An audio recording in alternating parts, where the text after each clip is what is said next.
Hello, and welcome back to another episode of the Transparent Podcast. I am your host, as always, Christiana Teddy. Today, we have a great podcast for you guys.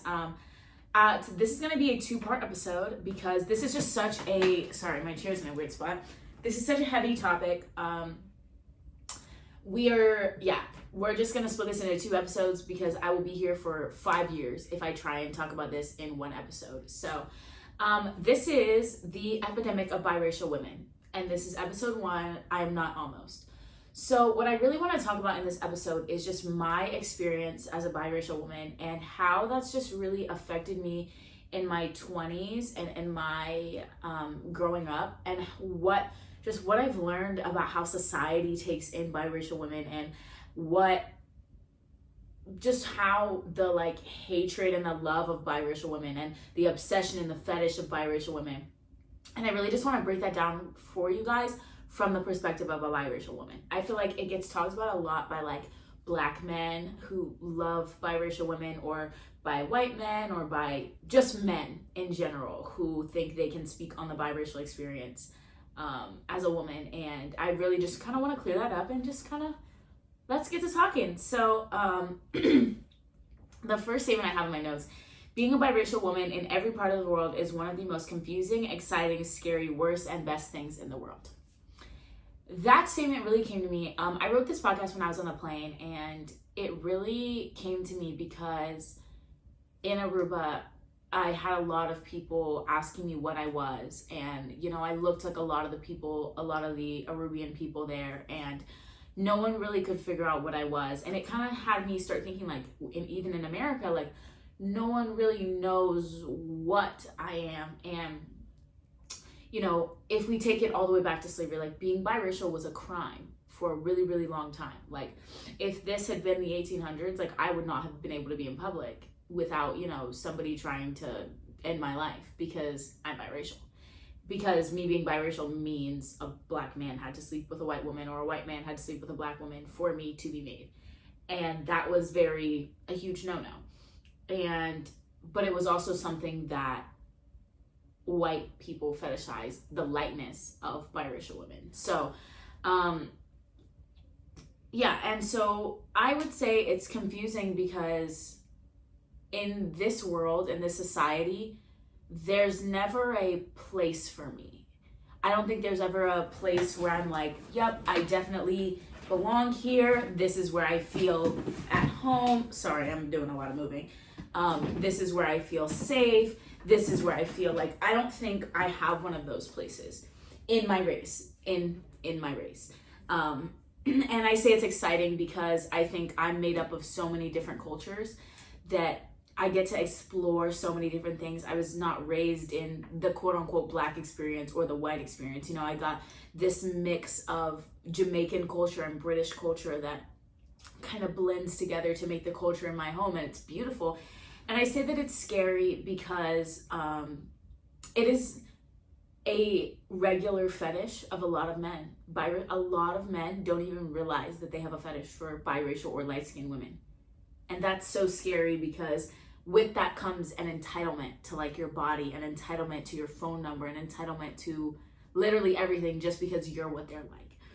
And I say it's the worst thing because no side really claims you. For white people, I'm too black, and for black people, I'm too white. So it's that sense of, excuse me, not really feeling like you have a place where you belong, where you fit in, And I say it's the best thing because, I love being biracial. I love when people ask me, what are you? Now, we're going to break down that question, but I really do. I love when people are, with good intentions are what are you? And I get to explain where I come from, who I am, the things that make me what I am, the people that have made me what I am. And that has become one of my favorite things, explaining my culture. So that's why I say it's one of the best things. But, as you see the title of this episode, it's called I'm Not Almost. And, this episode was going to be called just the Almost episode. Because that's something I feel like I regularly hear. And is a regular experience for biracial or multiracial people. I think like you always hear, well, you almost get it. You almost understand. You know, a lot of people, when it comes to like the Black experience, the African American experience, and you're biracial, they're like, you almost get it, but if this were to happen to you, it would be different. Or, you know, you're almost white, you're almost this. And that is confusing, especially as a young kid. I remember in the 5th grade, I was at school and I had a little girl tell me, she was like, you know, you're not like us. And the school I went to was a lot of white kids. So I had a little girl tell me, and she was like, you're not like us. And I was like, what the heck is this girl talking about? And she was like, you're two-faced. You've got a black face and a white face. And at the time, I did not even grasp what the word biracial meant. I had no idea what it meant to be biracial. Like, when I was younger, I just thought I was black. I thought I was just black because, you know, I just didn't grow up like thinking I was anything special. Not anything special, but like I thought I was black because I had curly hair, I had darker skin than the white people. I just thought I was black until it, like, something like that happened. My parents sat me down and were like, okay, so you're half white, half black, you know, and that's where the kind of the idea of almost came from. But for me, I was like, every time I thought of a conversation I've had with someone about my race, the word almost came up. And it just really pushed in me that, like, I'm not an almost. Like, I am Christiana, and that is full enough. And my race, excuse me, my race is full enough, and I am full enough that I don't have to be almost. And so it really derives the question, like, what is the world's issue with multiracial individuals? A lot of people say, like, America is the melting pot. So why do we have an issue with people who are in that melting pot? Like, people who are a melting pot, not just contributing to the melting pot, but whose culture, whose background is a melting pot. So I really want to get into kind of what a breakdown of what the next couple episodes are going to be like. Like I said, this is a 2-part episode. This first one is really going to be a discussion of my experience in this world as a biracial woman. And the second one is going to be a glimpse in the world of multiracial racism and discrimination. If that is not an episode for you, please skip it. Because I know a lot of people are like, multiracial racism doesn't exist. Multiracial discrimination is not a thing. It is, and we're going to talk about it. But that may not be for everybody. That's something I have the freedom to speak on, being biracial, but that's not for you. Skip this series. So yeah, but this episode that you guys are watching right now is solely going to be about my experience.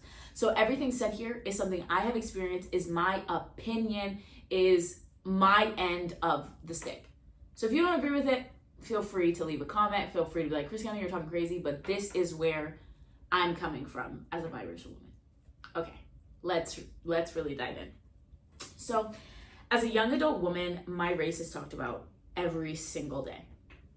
I'm gonna just let that sit, let you think about that. I have talked about my race every single day, probably for the past 4 years. I don't think there's been a day where I haven't talked about my race. You may ask, why? For a really long time, I wouldn't say confused, but I didn't understand the big deal about me being multiracial.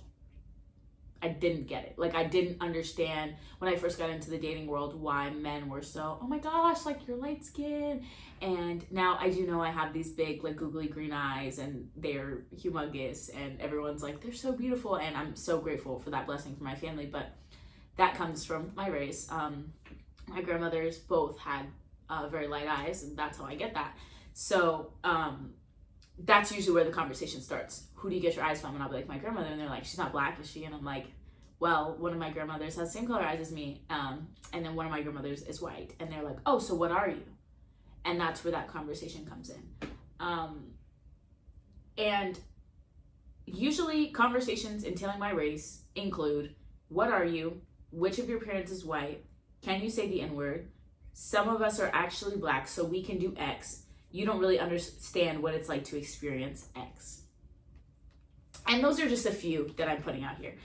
And the ones that really like baffle me are like questions like, do you say the N-word? Who cares?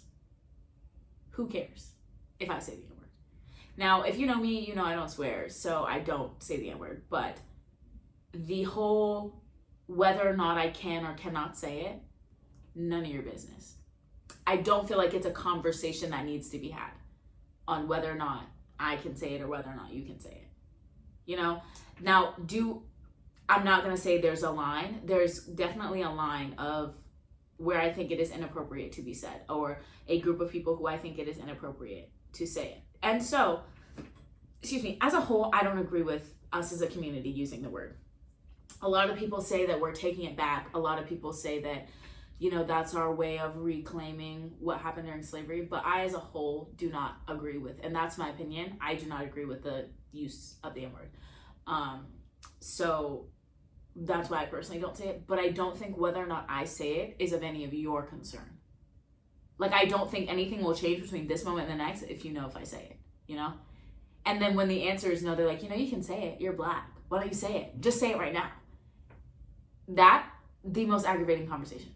The most aggravating. Like, I don't want to talk to you anymore after that conversation. And the which of your parents is white usually comes from the way I carry myself. They say that it's a whole stigma on social media that says, like, girls with white dads act different than girls with Black dads. Or like girls with white moms act different than girls with black moms. I think it's stupid. Like, I think it's one of those things, it's like, it doesn't matter. It doesn't matter. Now, for me, my mom is Jamaican and my dad is from America. My mom was Jamaican British, my dad's from America. So that's what my dad is Southern, and that's what my makeup is. And I just don't think those conversations really matter. But, in my late teens, I go every single day living that. I had a parent this summer. We had an issue with her child, and me and my boss were discussing with her the next steps of the disciplinary, and I'm very rule driven. If you know me, I've always been rule driven. I will always follow the rules. Rules are my thing, okay? And this parent did not like the way in which I'd follow the rules, because previously rules were meant for her. Now that I was in power, or I was supervising, that I wasn't bending rules for her anymore. And she goes, "Oh, you're very by the book, aren't you?" That is a statement made to Black people who act white. You're by the book basically means you act white, or you are white. And that's why you do things this way. And, she was like, "You're by the book. That's why you act like this." And I remember just walking out of my boss's office, and my boss being like, "Hey, like, you can't make comments about her race like that."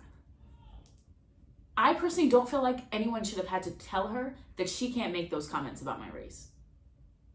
Because, and I said this to my boss, if I were to say, "Well, you're Black and that's why your kid acts like that," I would be wrong, wouldn't I? And I think it's a very, like, weird line that we walk on, like, who it's okay to say racist stuff to and who it's not. Because me, half white, being like, "Yeah, you're Black, so that's why your kid gets in trouble a lot," all hell would have broke loose. Everyone would have had a fit. But her saying, "Oh, you're by the book," and kind of doing the little palm thing, like emphasizing that because I'm white, that's why I follow the rules, was okay, right? There was no uproar.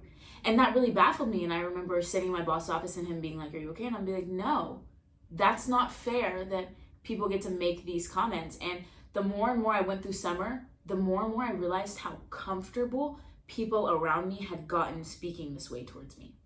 Like, I had friends that would comment on my race every single day. Every single day. Like, it was a conversation on, it's because you're white. It's because you're white. Oh, it's because you're white. Every single day. And that would really, like, baffle me. And I don't think I really paid attention to it until recently, until I kind of just started picking up on this. And this has been an episode I've been working on for a little bit. I really wanted it to be correct before I released it. I really wanted to give knowledge, and I've been working with some people who kind of just really, really educate on this stuff. And one of my favoriteest people, he really studies this stuff. And so he was just giving me a lot of knowledge so that I can speak it. But so shout out to him. Hi. Yeah, just giving me the knowledge to do this correctly. But I think that the conversations of like, oh, it's because you're white, like conversations on movies I'd seen, conversations on foods I eat, conversations on just the way I was raised, like whether or not, you know, my mom makes mac and cheese, or whether or not I'd seen Friday, or whether or not I'd seen, you know, things like that. And I just kind of started to pay attention to it. And I would be like, you guys think my only my only trait here is that I'm biracial.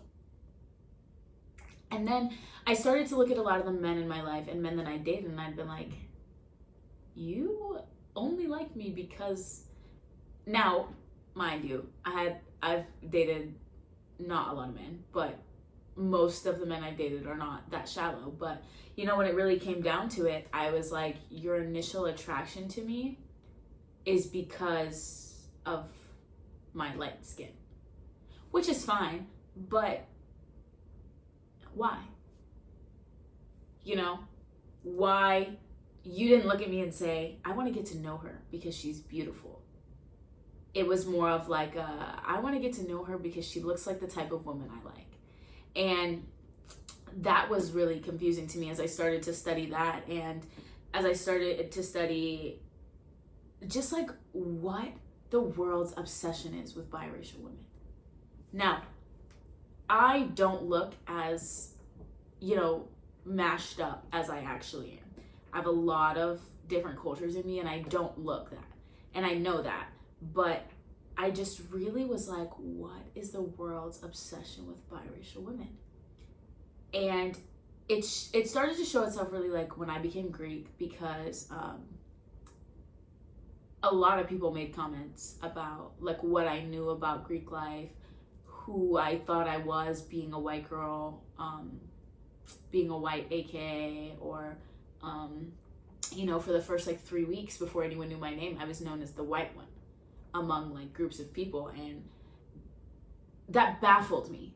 A, because I'm mostly not white, I'm mostly black.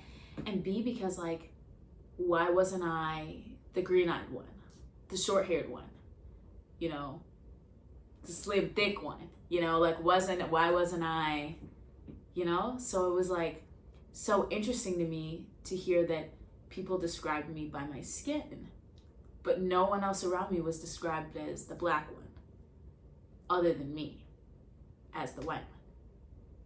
So it really baffled me. And mind you, I do know that in a sense, there are some things I just won't experience not being fully black.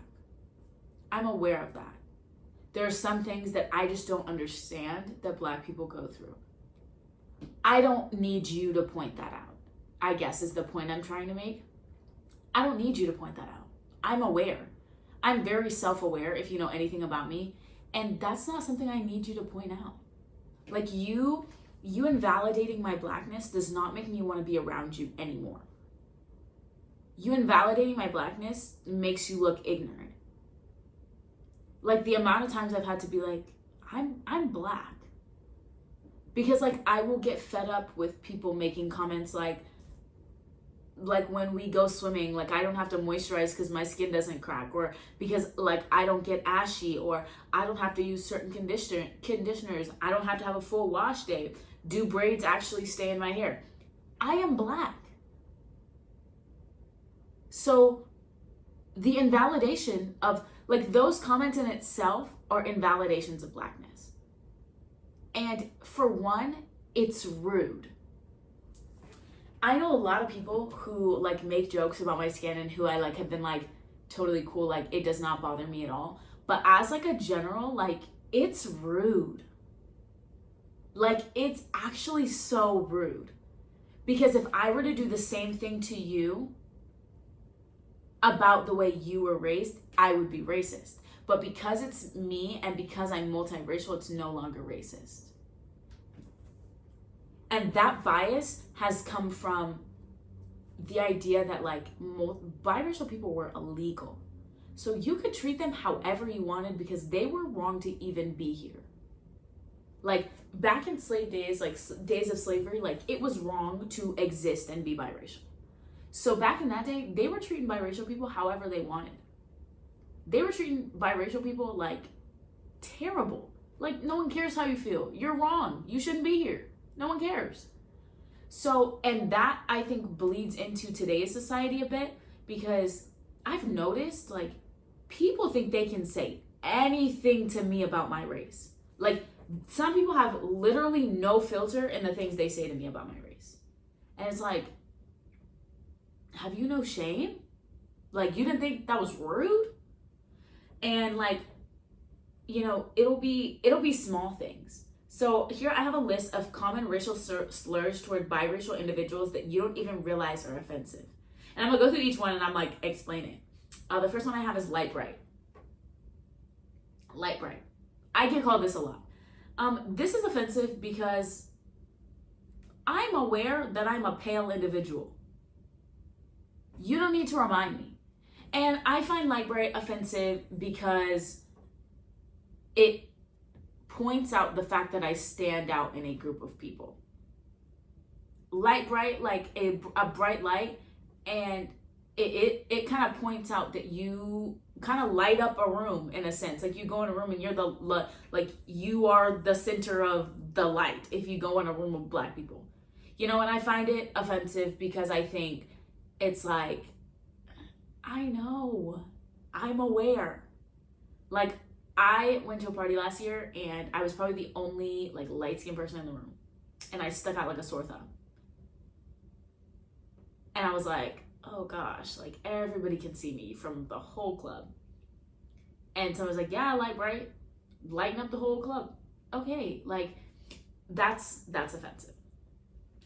The next two are red bone and yellow bone. Those two are both very similar but very different. Red bone and yellow bone kind of emphasize, I hear yellow bone a lot towards mixed people. I hear red bone a lot more towards like Hispanic people, but yellow bone and red bone I both have heard interchangeably. And I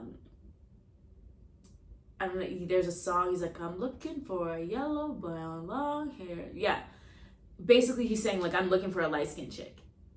And like the term yellow bone kind of refers to you as like meat. Like yellow, you have yellow on your bones. Like you're like yellow bone, like chicken almost. Like it's giving like it almost emphasizes the idea that like women are meat, and this whole like idea of like women and meat and that kind of thing. And I personally like, I hear it in songs and I'm like, okay, he's looking for a light-skinned girl. But I personally have never been called this like to my face.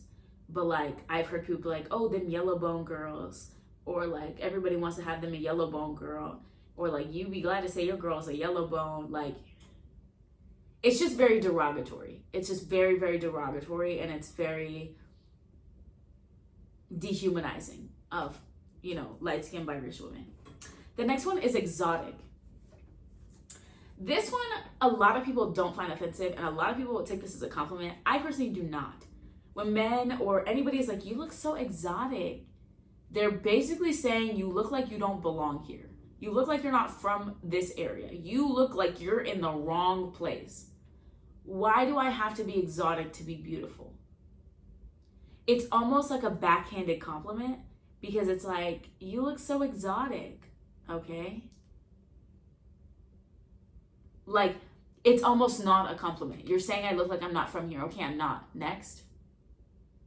So that kind of, and you know, don't shoot me. Some people are like, oh, like that's a compliment. You look like you're from the islands. That it's not. To me, it's not. The next one is half-breed. Is a half-breed. Again, I think this one just like gives animal. Like literally gives animal. And I don't feel like that's something I should be referred to as. Like it gives animal. And I just like am not a huge fan of that. The next one is house slave. I get this one more often. If I had a nickel for every time somebody called me a house slave, I'd be rich. I'd be rich. And this one is one like I don't let slide. Like some of the other ones I'm like, okay, that was offensive, but it's not worth arguing. This one is one I do not let slide. Because if you know anything about I'm not going to go into it, but if you know anything about what happened to slaves in the house, that connotation with me because of the way I look, unnecessary, rude, disgusting, disrespectful. And I've gotten this from like other light-skinned people who were like fully black, but they're like light-skinned, and they'll be like, you would have been in the house before I was. Telling me I would have been in the house is not a compliment. Okay? I feel like that comes a lot from my black friends. Like when we talk about anything, anything slavery will come up and they'll be like, well, at least you would have been in the house. Do y'all know what was happening to the women in the house?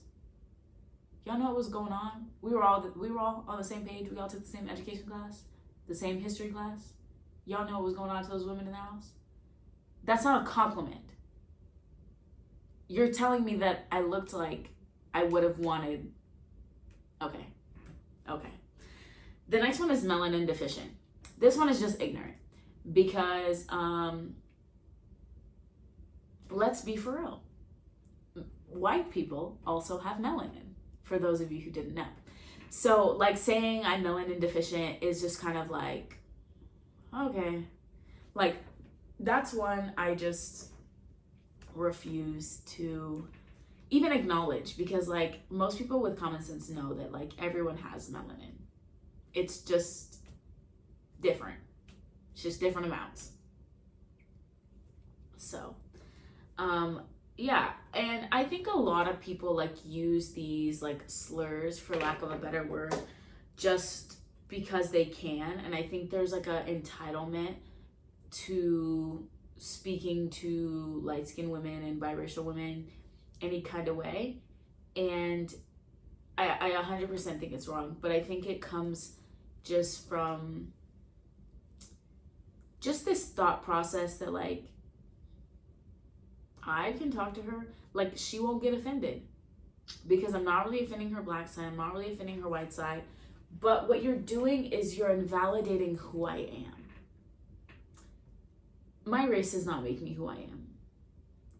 But when we make it a whole conversation regularly, like I wish I could like articulate to you guys how much of a conversation my race is. And this might just be me and the people that I be around, but some people act like y'all have never seen a light-skinned woman in your entire lives. Like some of y'all act like you've never met a woman of my complexion in your whole life. Like, okay, we get it. I'm light. And I think like a lot of my frustration for this from this episode comes from like, we get it. Like the need to point out that I'm light, not there at all. And I think like the invalidation, I think it's just the constant invalidation of my blackness that really, really like gets me peeved. Because like, who are you to tell me that I'm not black enough? You know, I could say the same thing about like half of my black friends that don't act black, that have never seen Friday, that don't, you know, don't have a wash day routine, don't get cornrows. Like the experience is not color based. And that's where it gets like touchy, because like, you know, I couldn't invalidate your experience, but it's 100% fine in society for you to invalidate mine. So I have this quote at the end of my notes. It says, me being comfortable in my skin shouldn't make you uncomfortable. The fact that I am comfortable with the way I look and the way I live my life shouldn't scare you, because I don't feel the need to pick a side. I don't. I'm not more black than white. I'm not more white than black. I'm biracial. And, it's always an issue. Like when I filled out a job application recently and there was no multiracial option. And I told the lady, I was like, I'm not filling in a race because I'm not going to pick a side. I'm not. Because I put in black, you're expecting a certain thing to come in. And then I put white, you're expecting a certain thing to come in. And we all know that those things play into whether or not I actually get the job. And I was like, I'm not going to put race on here because you don't have an option for me. And she's like, well, you can just write it in. And I was like, yeah, because I'm not going to pick one. And the whole picking a side, most biracial women aren't going to do it. They're not going to do it. Because we deserve the same love as somebody who is fully black or fully white or fully Hispanic. We deserve the same affirmation in our culture. I deserve the same affirmation in who I am as you do as a black woman, as you do as a white woman, as you do as a Hispanic woman, as you do as an Asian woman. I deserve the same thing. So that is all for today's episode. I really, really hope you guys enjoyed I feel like this is more of a rant episode than an informative episode. But part 2 of this will be coming soon. Hopefully next week or sometime. A lot more research is going into part 2, just because it is a touchy subject. So, and then I have another episode that's coming right after that. My trip to Aruba, I wrote so many episodes, so I have so many things to talk to you guys about. I will say our time together will probably not be shortened, but I will have less and less podcasts going up towards the beginning of the semester. As most of you know, I'm in school right now, so I probably won't have the time at the beginning of the semester. I also teach full-time, and I try to give my kiddos 100% of my attention. I am also the president of the Sigma Nu chapter of Alpha Kappa Alpha Sorority Incorporated, and if any of you are Greek, we stay busy bee. So I'm trying my best. I will try my best to get podcasts out, but just be patient with me as I am adjusting to a new schedule. So I'm gonna pray us out, and I just really hope you guys enjoyed this episode. Gracious and Heavenly Father, God, I thank you for today, God, and I thank you for gathering me here back with these people once again to just talk, to just chat today, Lord God. God, I hope I was able to inform somebody today, God, and speak your knowledge into someone, God. And God, I just pray that you allow me to be imperfect, allow me to learn things from my podcast, God, allow me to teach others, God, and God, allow me to speak the right words, God. God, I hope this word falls on good ground in your heavenly name. Amen. I will see you guys next time on the Transfer